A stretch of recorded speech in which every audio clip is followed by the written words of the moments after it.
Welcome once more.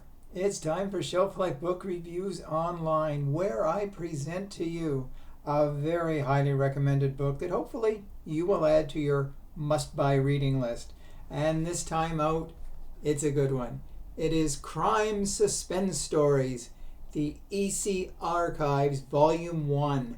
This is published by Dark Horse Comics, and it retails for $25.99. Anyone who has bought this series of reproductions by Dark Horse Comics certainly has not been disappointed. They're reproductions and reprints of classic comics, especially from the EC series, which EC was entertaining comics, educational comics. Well, this one is exciting comics because this is a classic. It's the first 6 issues of crime suspense stories. Now, we all know the story of EC Comics, that they were basically forced out of business by pressure from psychologists and politicians who were worried that youth would be, they'd be turned into juvenile delinquents by reading these graphic horror novels. So they had to change their tone. And with crime suspense stories, it was crime stories. They weren't graphic violence. They toned it down, but they still kept the story true to form and exciting and definitely mesmerizing. Now, they're all reprinted here, even the covers. This is the cover of issue number 1, and all the reprint is it's done, beautifully done.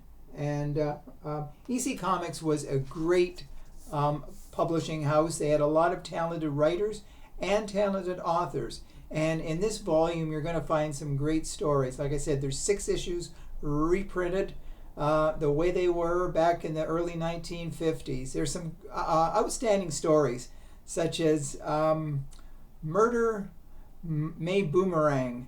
And this is the story of a father and son that were going to a hunting lodge up in the mountains.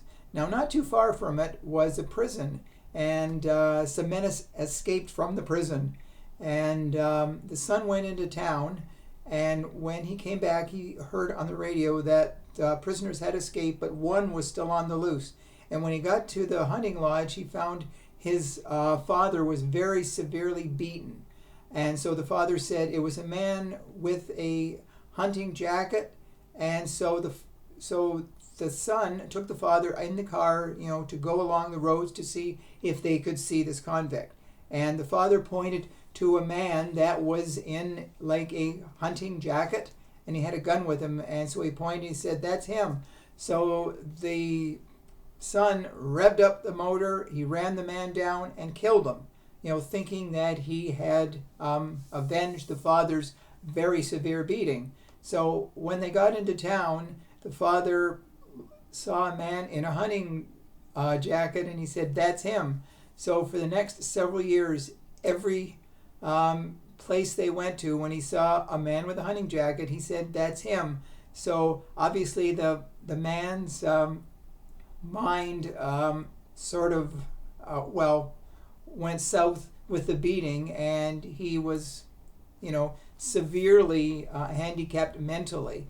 But it's a chilling tale. Now, there have been TV shows. I saw a Twilight Zone that was very similar to that many, many years down the road. But this was the first of that type of book where a mistaken identity, and then you see the person everywhere.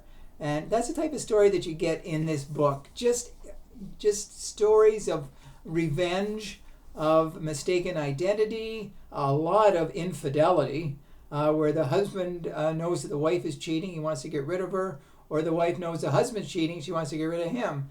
There's another interesting story called Corpse in the Crematorium, where a man goes out, he forgets to take his identification, he is hit by a car and presumably killed. So there's no identification, they have no way of knowing who he is, so he goes to the crematorium.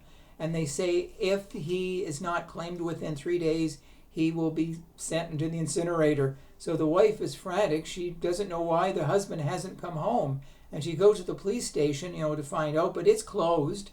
Every place she goes to, she can't find answers. So finally she goes, basically to the morgue/crematorium, and she talks to the attendant, And he says, well, a man was brought in without identification, so he's covered in a white sheet, and when he lifts the sheet, the man is sweating profusely, and they know very well that dead people don't sweat. So she saves her husband at the last second from the fiery furnace.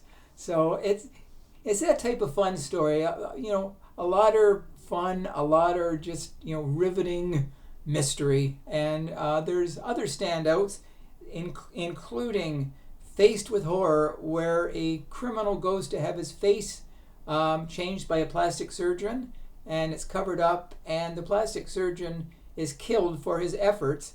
And so when the guy takes the bandages off, he has purposely given him a horribly disfigured face so he can never go out in public. And there's other stories such as Poison and The Giggling Killer, Blood Red Wine, Snapshot of Death. They're all here. And like I said, you'll love the cover reproductions here of the classic stories. So if you want a great read, pick up Crime Suspense Stories, EC Archives Volume 1. You will not be disappointed. If you're a comic lover from way back or a current comic lover, these are classics. Pick it up. You will not be disappointed. So that's the book I wanted to draw to your attention today. Go buy it. And let me know if you do agree with my review. So until we meet again, stay safe, stay sane, stay in touch, and I will see you at the bookstore. Thank you again. Bye-bye.